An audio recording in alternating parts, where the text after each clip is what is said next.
দুর্বল, বৃদ্ধ বয়সটাও দুর্বল। তোমাদের অনেক কিশোর নওজোয়ান একজনের গায়েও চাদর নাই, কিন্তু মুরব্বী সবগুলোর গায়ে চাদর।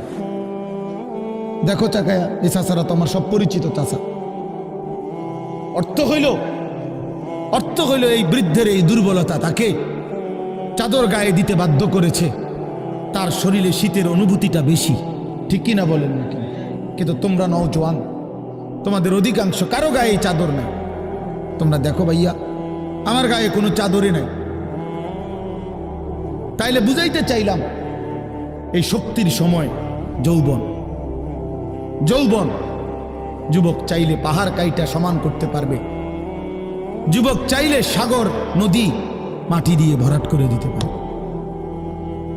একটা এলাকার যুবক ছেলেরা যদি চায়, সবার হাতে হাতে মদের বোতল পৌঁছাই দিতে পারবে।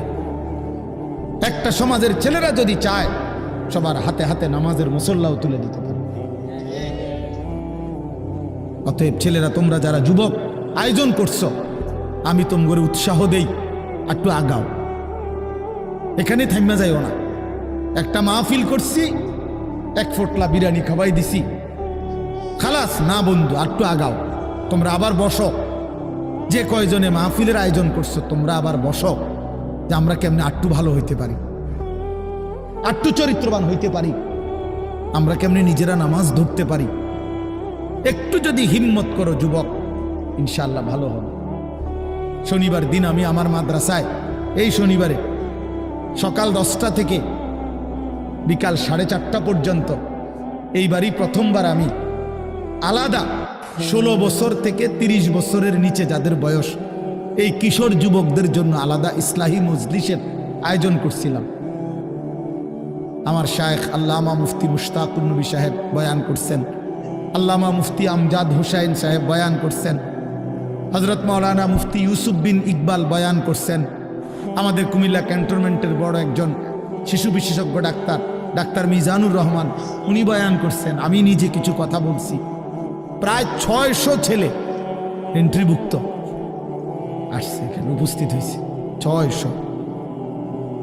সন্দ্বীপে, চট্টগ্রামে আমরা প্রতি বছর সন্দ্বীপ যাই, সেখানে 4টা-5টা ছেলে ফজরের নামাজের জন্য, তারা বন্ধু কলেজের ছেলে, 4-5 জন ছেলে মাত্র। ওরা একদিন সিদ্ধান্ত নিছিল, ওরা সবসময় ফজরের নামাজ পড়তো, তো ওরা একদিন সিদ্ধান্ত নিছে যে ফজরের পরে তারা সন্দ্বীপ তো সাগরের পারে, তো সাগরের পারে হাঁটতো তারা। তো তারা একদিন সিদ্ধান্ত নিছিল আজ থেকে 1 বছর আগে, যে আমরা সকালবেলা না হাইটা চলো আমরা বন্ধুদেরকে ফজরের জন্য জাগাই, ফজরের ক্যাম্পেইন করি, ফজরের জন্য গণসংযোগ করি। এই 4-5 জন ছেলে উদ্যোগ নিয়ে শুরু করছে।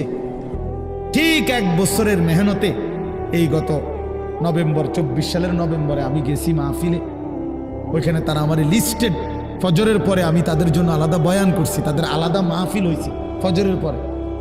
মানে রাইতে আমি যেই প্যান্ডেলে ওয়াজ করছি, ওই প্যান্ডেলটা তারা সকালের জন্য আবার ভাড়া নিছে।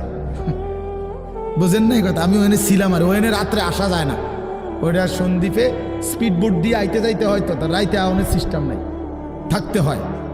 এই জন্য ফজরের পরে আবার বয়ান করছি 1.5 ঘন্টা। তো ওরা, আমি বললাম এত ভোরে ছেলেরা আইবনি, কয় হুজুর আসবে ইনশাল্লাহ, আপনি দেখেন। তারা আমারে দেখাইছে কাগজে কলমে লিস্টেড করা প্রায় 4,500 ছেলে এখন ফজরের নামাজ জামাতে পড়ে। যুবক চাইলে কি না পারে, যুবক চাইলে ভাঙতে পারে, যুবক চাইলে গড়তে পারে, যুবক চাইলে বুলডোজার দিয়ে সমান করে লাইতে পারে, সমান করে ফেলতে পারে।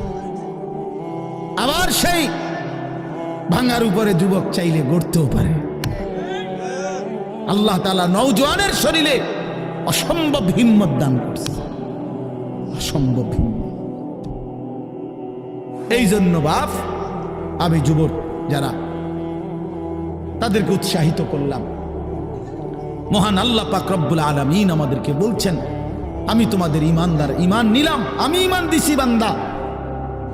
আমি গত বছর যখন তাবলীগের সফরে ছিলাম দিনাজপুর জেলায়, গত বছর আগস্ট মাসে 72 বছর বয়স্ক একজন হিন্দু লোককে কালেমার দাওয়াত দিছিলাম। ওনার 2 ছেলে মুসলমান।